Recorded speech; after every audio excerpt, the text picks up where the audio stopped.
Headline edition, July 8, 1947.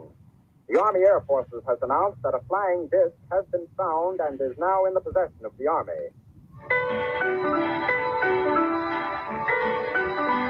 Oh, buttermilk sky. All right. You're here for a special Transparency and Merit. What's a good word tonight? Are you gonna be mellow tonight? Oh, buttermilk sky. Can't you see my little donkey and me? We're as happy as a Christmas tree. Head for the one I. All right. My name's Joe, and I usually do shows here with Brian, but I'm just going to start a little segment here and talk to you a little bit about the market and a little bit about some of the drivers of this market and why I think this week we may be looking at a epic week. So we'll give it a shot and see how it works out. I thought I'd start off with a little information on inflation because, wow, we are going into a hyper balloon as far as debt goes. And it's a crazy thing when you look at how the feds are buying all of the debt and turning around and selling all of the debt. It is all very obvious that they want all the power, and I'm not the only one saying it. I realize that this may not be completely original, but there's only so many ways you could look at the market, I guess. And I'm taking a look at it through what's happening with the feds and what we see happening. We're having the highest rates of inflation maybe in the history of this damn world here. Inflation, I'm just going to read a little bit of this. What is inflation? I urge you all to always do your own research, and if you have a question about a meaning of a word, then go ahead and take a look at it. But inflation is the decline of purchasing power of a given currency over time. A quantitative estimate of the rate at which the decline in purchasing power occurs can be reflected in the increase of the average price level of a basket of selected goods. Anyways, so you get how it works. You understand it means that when we're in an inflated market, you're going to go get gas and you're going to pay more for gas. You're going to go to the market and you're going to pay 30% more for your foods. Meanwhile, you're getting paid in the same silver or whatever it is you get paid in when you go to work.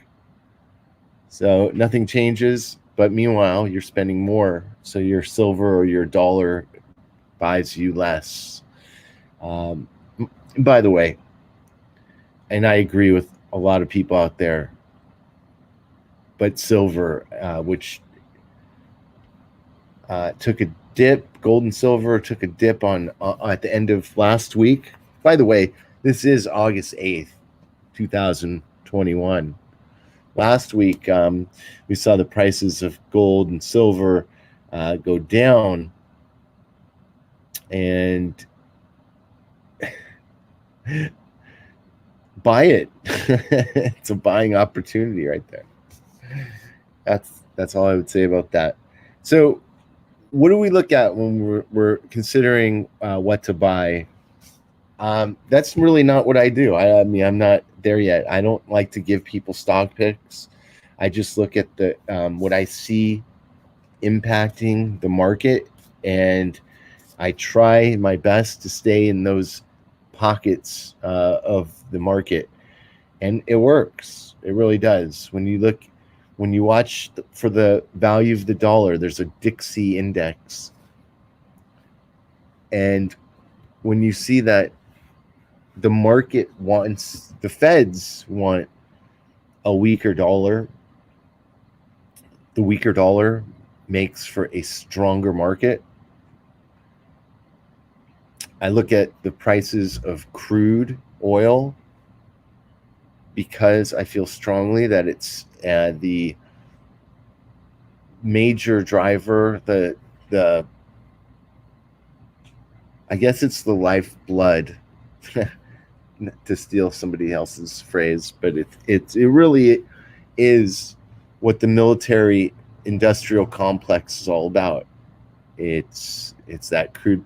So if you see the prices of crude oil plummet and start to and go down like they were in 2020, obviously commerce basically came to a halt, and we saw the prices of gas and crude go way down. And so what happened? We had some ships get stuck in the Suez Canal and in other weird places, and one weird story after the next, and we're up with some of the biggest banks in the world predicting $100 barrels of oil in the near future.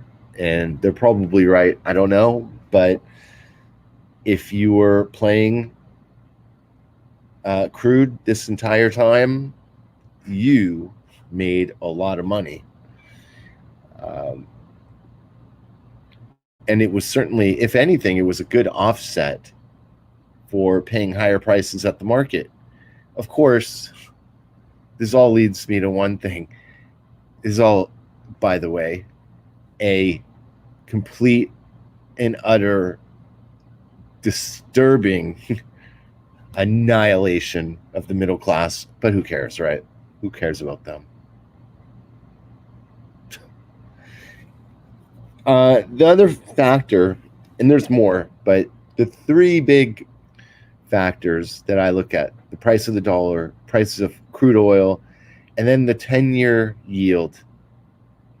A stable 10-year yield, higher gas or crude prices, and a lower dollar.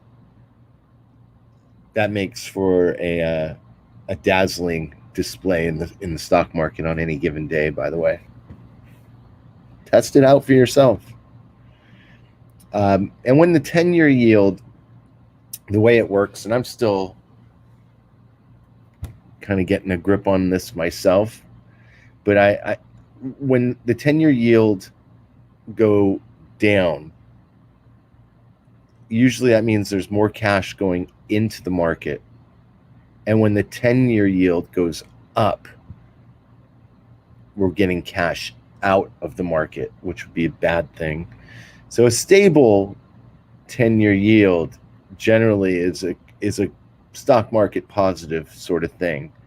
Now, what I feel, and there's going to be all kinds of signs of this, because we're hitting record highs every day, almost, and the stock market can't, whatever goes up must come down. It can't go up forever. We know this. There's going to be indicators, though. I think there's going to be all kinds of indicators if you watch these instruments, but do your own research and listen to other analysis, of course. But I think there will be big indicators for that will tip people off to a possible market breakdown.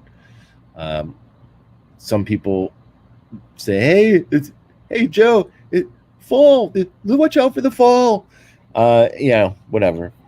We're there. We're a couple more weeks. We'll be in September, and who knows? But if you start to see the 10-year yield start going way high, that's probably not a good sign. Probably means there's a lot of cash that's going to be leaving the market, and then people will be sad to see it go, because it's been 6 straight months of up, and now we have something called contained inflation. I don't know what that means. That's what the Feds call it, contained inflation. So anyways, these are just some of the things that I look at.